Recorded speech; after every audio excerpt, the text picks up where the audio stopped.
Hey guys, and welcome back to the channel. In today's video, we're going to be showing you how to install air conditioning on this home. And our sponsor, Alpine Home Air, has provided all the Blue Ridge equipment for this install. So we're going to walk you through this process from start to finish, getting the old furnace removed and the new one put in place. We're going to put in a new evaporator coil, a new condenser, as you can see right here, and we're going to run the line set and the electrical out to this unit. So we're basically starting from scratch and getting them air conditioning. All right, so this is down in our basement where the existing furnace is. This is probably a 30-year-old Lennox furnace, and it's a 21 width, I believe. So we're going down to a 17 to give us our room here for our filter rack. And then our coil will sit up here, and we'll just build a transition to this piece right here. So we're gonna start ripping all of this out, and then we're sticking with an 80% furnace, so we'll have a double wall flex vent. That'll make this really easy. So we'll go ahead and start taking this out. There used to be a coil here because they wanted to add AC but never did. And there's no coil in here, it's just a box. So we're just gonna rip that out and then get our actual coil put in. And next we'll show you the electrical side of things and where we're gonna put our condenser and how we can strategically figure out how we want that set up. So we see our furnace there. This is the outside here. So originally we were wanting to put the condenser here, but we've opted to run it on the other side of the home. So I'll show you where we're gonna put this. This is the backyard, so we don't wanna make this too noisy. And the other side was the driveway. So we decided we're gonna put our condenser here, and I'll show you downstairs right under the front porch here. There's a big concrete cellar, and we're just gonna run our line set through there, punch it out here. So we're gonna locate where our hole needs to go, get that punched, and then we're gonna level this out, put our pad and our condenser down, and we'll be able to run our high voltage wiring out here to the condenser, our line sets, and our thermostat wire as well. Okay, so we determined our location where we're gonna punch our hole. This is an SDS Max drill. What we're gonna do is get it started, and then we're gonna pull out this first little chunk, and we'll just have to go piece by piece. And this bit comes out so we can pull that, and then we've got basically this much distance that we can go into that wall.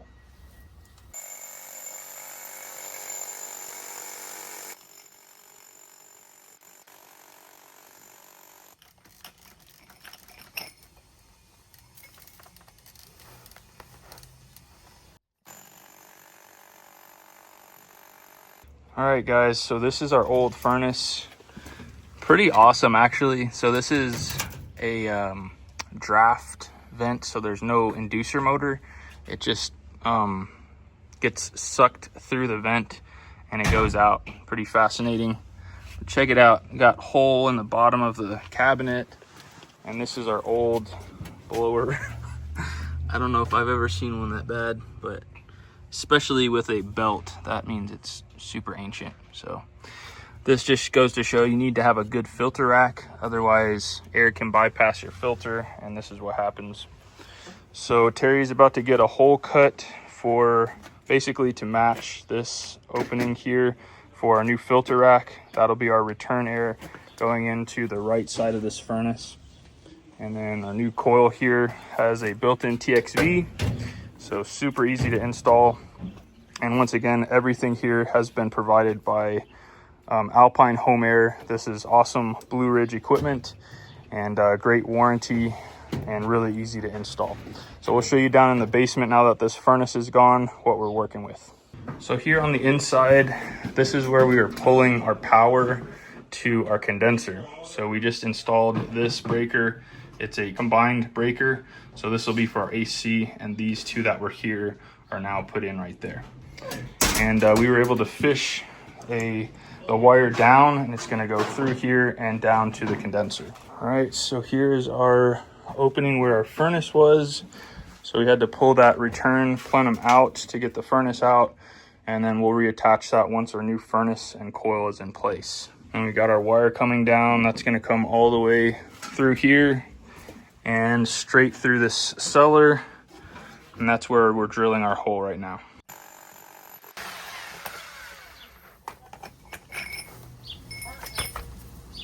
Hello. It's like 6 inches. I That's awesome. All right, so we got our hole punched. It was actually super easy. It was only about 8 inches thick, so not too bad at all. So next we're gonna get this leveled out, get our pad put in place, and then we'll set our unit permanently.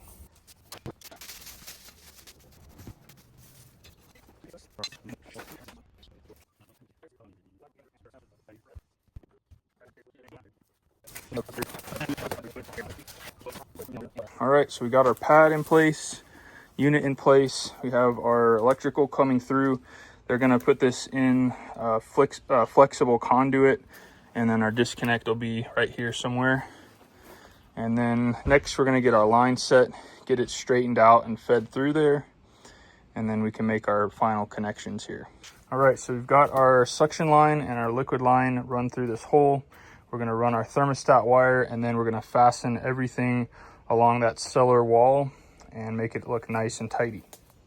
All right, so for our lines down here at the condenser, we're going to use our Hillmore bender tool, and I'm gonna show you how to use that. So we have these various adapters for different size lines. Ours is 7/8, and then this one does all of our lines, no matter what size they are. So we'll show you how to do that. Our whip got put in and our disconnect, so that's all ready to go. We just have to hook the whip up to our unit. So let's get these lines bent so that they're ready to go here. So I don't have much slack inside, so we're gonna work with what we have here and see if we can make this connection. And the beautiful part about this is that we can orient this to where we're bending it down like this way, or we can bend it that way. Because we don't have room here, we can't bend it down. So we're gonna be able to bend it this way, and then we can take a measurement and bend this up a little bit first. And as we work it down, we'll just do it that way.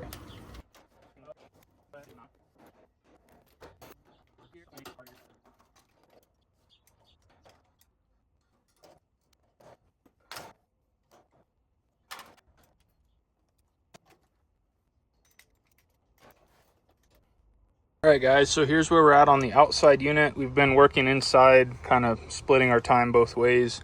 We're gonna go ahead and hook up the electrical and then get this soldered. I started insulating this and then realized I still have to solder this, but I wanted to show you this electrical as well. So we're gonna remove this panel and show you what's all in here out of the box. So we got our screws taken out. I just wanted to mention this real quick. If you haven't seen these Malco bits, these are a lifesaver. I've got several different sizes of Malco bits that I keep on this little thing here. So they make a 5/16 and 3/8, but most commonly what's used is 1/4 inch and 5/16. What's cool about this is you can pop this off and flip it, and then that will give you the other size. Pop it back in. It has a magnetic tip, and these work really well. If you want to see where to find those, go to DIYHVAC.org, and you can find all my favorite HVAC tools there, as well as a sizing guide, a frequently asked questions, our newsletter that's really helpful in saving money, and it also gets you entered for our monthly giveaway. All right, so there's our filter dryer, our install guide, and just something to note here, I always put these inside. You can put this out here if you have room, and you always want to make sure that this arrow is pointed toward the furnace. So if it was out here, it'd be pointed like this, and inside the unit, we're just gonna make sure this points towards the coil. And then as far as the electrical, super basic. So our whip has 3 wires. Green is obviously ground, and then red and black is our 2 hots. So one will go here, one will go there, and ground will go there. The polarity doesn't matter on this. And then our communication wire is super basic, just 2 wires. Again, the polarity doesn't matter. And we're just gonna take the red and the white wire from our thermostat wire and hook it up to there. Now, a cool trick with the thermostat wire is if you wanna keep some slack here in case you wanna do any modifications later, a lot of times what people will do is take a screwdriver, and wherever you wanna start your coil, for me, I'm gonna start it about right here. We're just gonna wrap it around this Klein. Any round screwdriver will work. And this will give you an additional, like, at least a foot right here. And it looks really nice and spooled up. So we can just pull it to length and just leave it like that. And then another thing I like to do is if you just try to cut this shield and pull it off like this, Sometimes you'll accidentally cut this and it will actually snap off, and that's the last thing you want to happen. So I usually trim it with some extra length, and then I'll grab this and pull it. That's what it's designed for, is to cut. So we're just going to pull it all the way to where we need it, and then we have fresh untampered wires. So we'll cut them to length there, and then again we're just using the red and the white here. Okay, now as far as our whip, I'm going to run this to where we don't have a ton of slack in it, and we also have a 90 right here, so we can go basically straight up to it.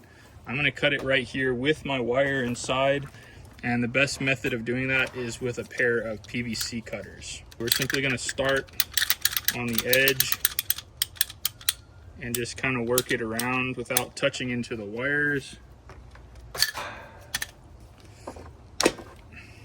And it's as easy as that.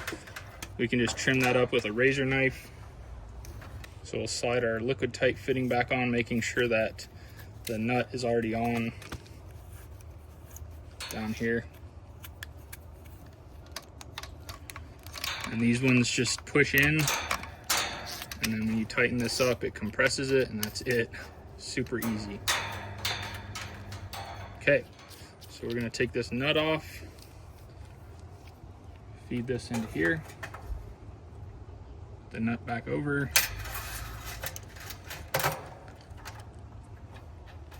and that is it. Another tool that I use all the time is this guy right here. These can be found in my Amazon store as well, and they make this really easy. So for this, I usually just do a little loop here just in case we need any additional room. So we'll cut it about right here and do the same with the black, and probably the same with our ground as well. And with these, just try not to strip them back too far to where you have a bunch of wire exposed. These are probably actually a little bit long, but we should be all right. All right, so that's the finished product there. We have our loops. Those are both connected, our ground, and our 2 thermostat wires. So you can go ahead and put this cover back on, and then we'll get to using our Stay Bright 8. All right, so what we're gonna be using to connect our refrigerant lines is MAP gas with a MAP gas torch. This can be purchased at any hardware store. And we're using a specialty soft solder that's called Stay Bright 8. This is not your plumbing, your average plumbing for say 100 PSI of water. This has a 10,000 PSI tensile strength, and I have yet to have a single issue with Stay Bright 8. I've counseled a bunch of people to use this, and none of them have had any issues. As long as you have a nice tight seal on your fitting, this will work great, and it's so fast, it's so low heat, and it works great. We do have to use flux for this. A lot of people don't like that, but we're gonna be pretty sparing on how much flux we're using here. We're not gonna just douse it with flux so as to prevent it from getting into the lines. If you wanna see a more detailed video about Stay Bright 8, make sure and check out our channel. Just go to the little search bar right here. You can type in Stay Bright 8 or soft solder, and you'll see all the videos that are related to Stay Bright 8. We also have a wet paper towel that we've soaked, and we're gonna put that around the king valve so as to not overheat them. Okay, so the first thing that we need to do is prep our pipes. So I'm gonna push the condenser out so these pipes slide out. And then we're just gonna take some emery cloth like this, and we're just gonna make sure that everything is good and clean. These are a brand new line set, so it's not gonna take much here. If you have an old line set that you're reconnecting to, you definitely want to take your time and just make sure everything all the way around the pipe is free of oxidization, because if you have one little section that has some oxidization, it's not good, and that soft solder might not stick. Okay, we're also going to be using these guys, and this is optional. I think it's good to go ahead and clean the inside, make sure it's nice and clean. And they sell these in different sizes. This is 3/4 and this one is 7/8.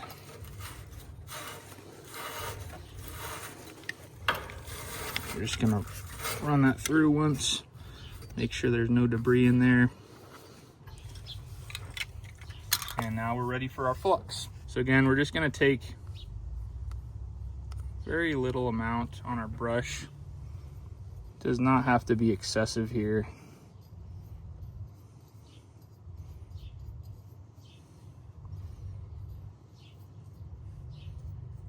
And then once we slide this in, we'll get a little bit of excess and we'll wipe that off. There we go. And there we go.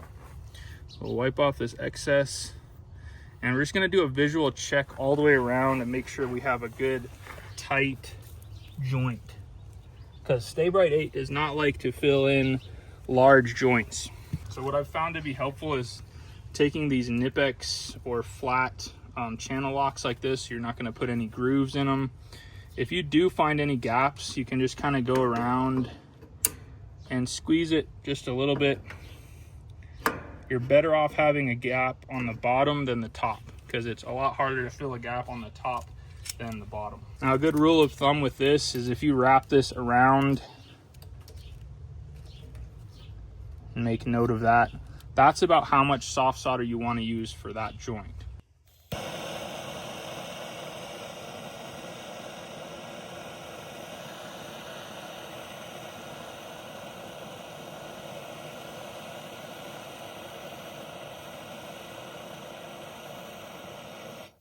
I'm going to put some heat on the other side as well.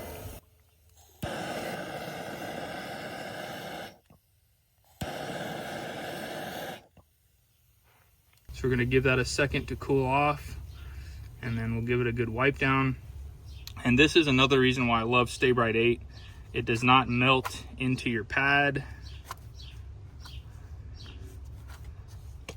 Whereas if you're brazing and you drop a bead in there, it's going to sink probably a ½ inch down into that pad. And as you can see right now, I'm holding my hand on here, no problem, immediately after welding that joint. Awesome stuff. So we'll move on now to this guy.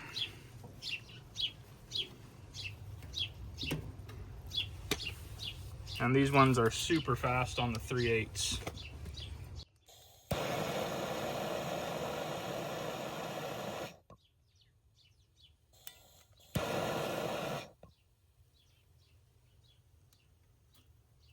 That's it. So for both of these, I'm just going to take a mirror, do a visual inspection all the way around. Looks beautiful. Let's go ahead and get our insulation finished up, and we will be ready to do a pressure test once our inside is all welded together.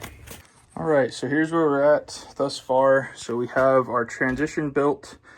This was kind of a interesting duct that we were adapting to, but everything is sealed up here. We have our filter rack sealed in.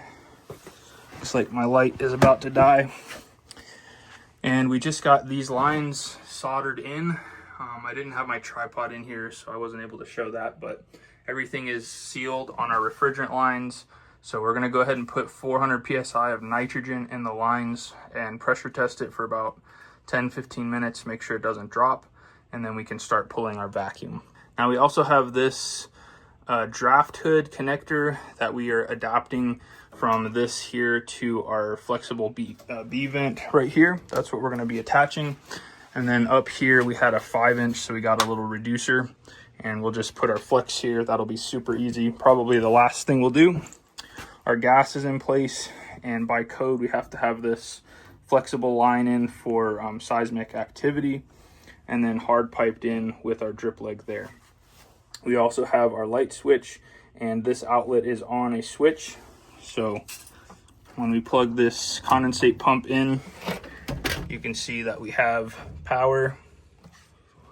You can see that we don't have power. And then once we switch this on, now we have power to our condensate pump. So our condensate line is going to be plumbed over into our pump, and then we have this pumped out at the condenser out there. So pretty much the last thing we have to do is hook up the thermostat wire and the wiring going to our condenser to the board here, hook up our vent and our condensate line, pull our vacuum, and then we'll be good to go. All right, so now that our lines are soldered in, we're just going to take our Schrader core out of the low side. We've got our nitrogen tank here. By the way, you can get one of these at your local air gas supply for about 10 bucks a day. You just have to get this regulator yourself, or they might actually rent those. I'm not quite sure, but I know you can get the tank with nitrogen from air gas. So with these Schrader cores, what you want to do is put it inside of here and rotate it until you feel it drop a little bit. That's how you know it's in the groove, and then you'll push and you'll feel it clip in, just like that. Now it's locked into that Schrader core. So when you unthread it, there's nothing, no pressure gonna be here. You can see those little grooves, it locks in, and then you can put it anywhere you want it for safekeeping. So now that that's opened, we're gonna take our Schrader core tool made by Apion, thread it on here, get it nice and snug. So then we'll take the yellow line from our manifold, hook it up to our regulator here for our nitrogen, take the blue line, and we're gonna attach that here. Okay, so since that's opened, we're gonna leave that off, open this up, and then we'll slowly crank this down and we can start opening this up. I usually try to put in about 50 PSI.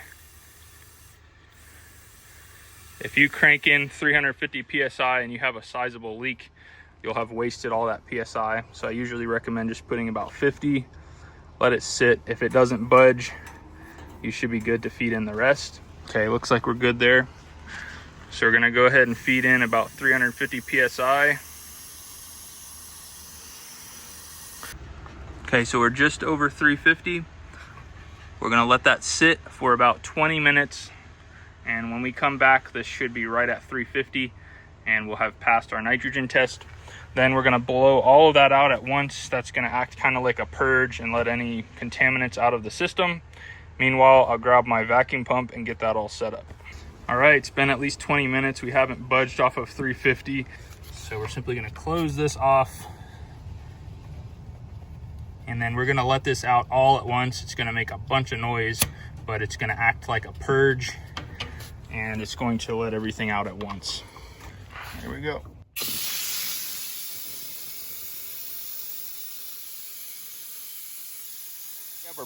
Okay, so now that we have our purge done, we just put on our micron gauge on the high side. You can leave the Schrader core. We just attached it, and this has a Schrader core depressor in this little fitting. And then we have our True Blue hose hooked up to our Apion. Again, none of this has any Schrader core, so it's wide open. We have this huge True Blue hose going to our NAVAC pump. This is a 3 CFM pump. You don't need a huge pump if you have this larger hose. You can pull it through the manifold if you want to. It's just gonna take a lot longer, and you'll see how fast the system is able to run. Now, I also have an adapter so I can have my Milwaukee batteries, and I don't have to keep several different types of batteries around. So we're gonna turn this on, and then after we pull the vacuum in this hose, we'll turn this valve on right here, and you'll notice the pitch change. Okay, so now we're pulling down this whole 30-foot line set, and pretty soon we'll notice right here on our micron gauge a reading. We have fresh oil in our pump. It's 506 right now. All right, guys, it's 513, so less than 10 minutes, and we're down to 220 microns. This is a brand new sealed line set. Even though it's long, it's fresh. So that drops that time of vacuuming significantly lower. Not to mention this setup just makes it super fast. So what we're gonna do now is just isolate by closing off our Apion tool, and we can turn our pump off. And as long as this stays below 500 microns for the next 5 minutes, we are golden. So 13, 14, 15, 16, 17, 18. By 518, if we're below 500, will be golden, and then we can open these 2 king valves here. So we're gonna go ahead and pop these caps off here, and then you'll notice down in here we have 2 Allen keys, and we're gonna use our HVAC service tool to open these once we've confirmed our decay test has passed. So we'll get our tool ready and we'll come back at 518. All right, it's 518. And we have even lowered since then. So we have a really tight seal on this system. We feel really good about it. So we're gonna open up both of our king valves all the way.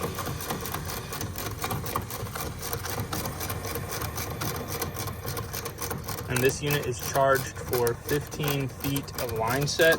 So all of the additional charge we need to accommodate for.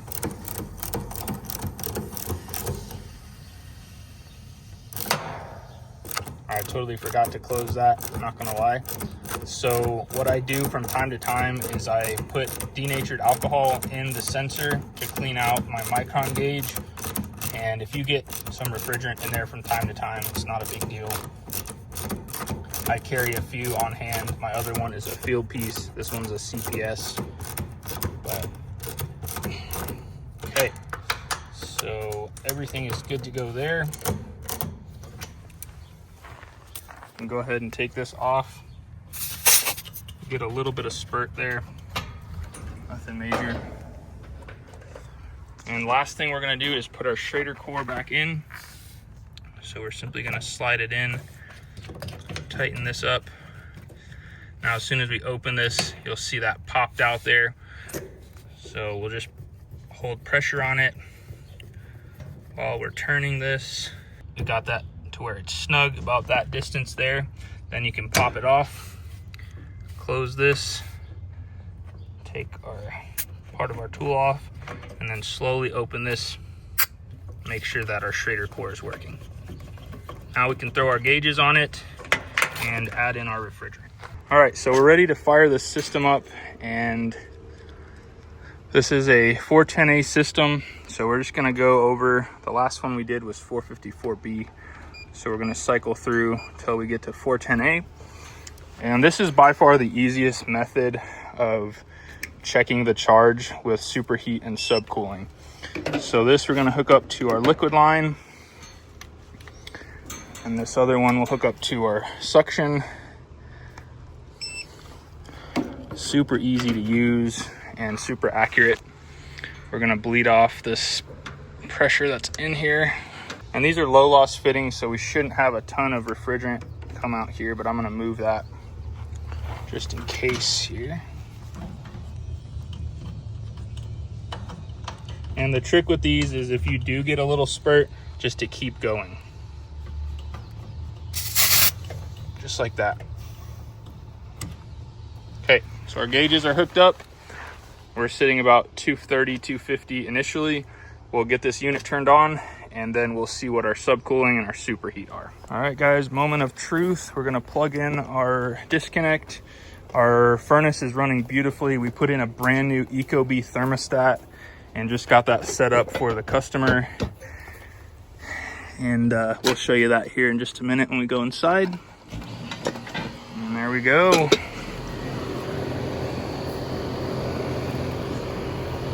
Already pulling out warm air for sure.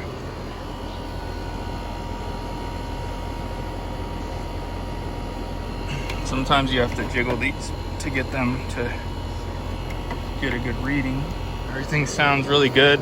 We're gonna let this run for about 10 or 15 minutes and come back out and check our pressures, see what our subcooling is at. Since this is a TXV, we want it to be about 8 to 11 degrees of subcooling. That's generally a good rule of thumb. All right, so here's our new Ecobee thermostat. We were at 83 just a few moments ago. Granted, it was calibrating and things, but we're 80 degrees, so we should be spitting out about 60 at the vents. So let's check out one of these vents here.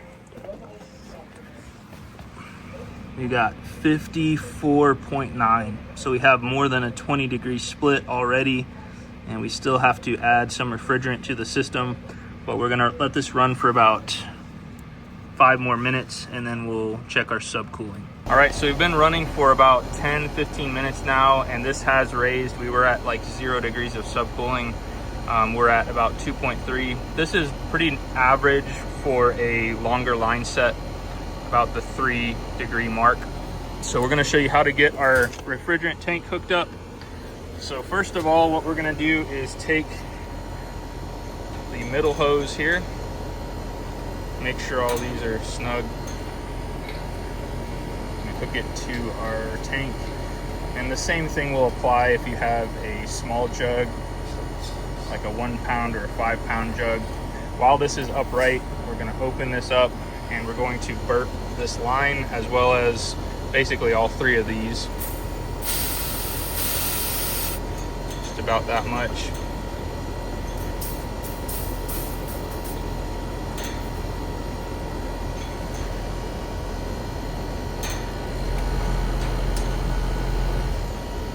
Doesn't take much to burp them. And trust me, you'll not pull any air in by doing this. This has a lot of pressure on it, so only air will be coming out, letting all of any oxygen or anything out of these lines. So now that everything's been burped, we're gonna flip this upside down. And the purpose of that is so that we can get liquid, as you can see. And it couples as a nice little chair to sit on. So what we're gonna do now is we're just going to slowly throttle in gas as a liquid through the low side. You don't wanna do this very quickly. Just slowly throttle it in, and you can see that liquid going in. So we're just gonna put a little bit, and we notice immediately our subcooling is going up.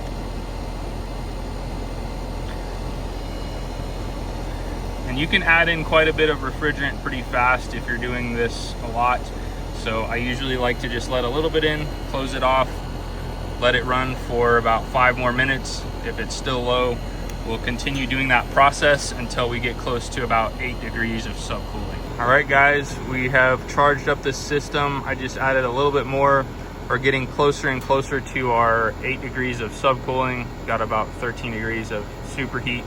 And this will fluctuate. So as you let this stabilize, this will, as the TXV does its job, it will slowly go up and down. So right now we're coming back up.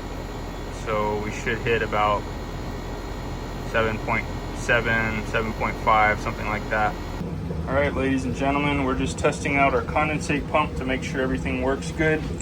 We have our safety switch wired in to brake red, and this system turned out beautifully. Everything looks really good. We've got our venting going out with our double wall flex vent. We've got our refrigerant lines all buttoned up and insulated. Condensate pump just turned on, nice and quiet. As you can see, it has a run display. If there's an alarm, if this has stopped working, this will light up red, and green is normal operation. We have that plugged into this bottom plug that is only live when this switch for the furnace is on. And our gas is all finished up, and our AC is on and cooling perfectly. Well guys, I hope you learned a thing or two in this video. If you are looking to replace your HVAC system, in my opinion, right now is a great time to purchase before this 454B equipment comes in. I think the 410A stuff is much better. Once we get into 454B, that's pretty much our only option, and we can go with what we got. But if you are installing a new system or want to install a new system, you have a couple of options. You can have a contractor do the work, but you can purchase the equipment from Alpine Home Air and save thousands of dollars. You can also install said equipment yourself and save even more, potentially $7,000 to $10,000 doing this yourself. If you're looking for remote support to kind of walk you through that process, you can find that at DIYHVAC.org. You can also find a sizing guide if you're curious how to size your equipment and you're adding AC like this system. You can also find a frequently asked questions section where we walk you through and answer some of the questions that a lot of you have had in the past. And of course, you can find this Blue Ridge equipment on our website as well. In addition to that, if you sign up for our monthly newsletter that helps you to save money every month by maintaining your system, it will automatically get you entered for our monthly giveaways. We've given away a full HVAC system and some really high valued items, so make sure and sign up for our newsletter and get entered for that. If you want to see some more Blue Ridge installs, you can check out this playlist right here. And until next time, you guys be safe. Later.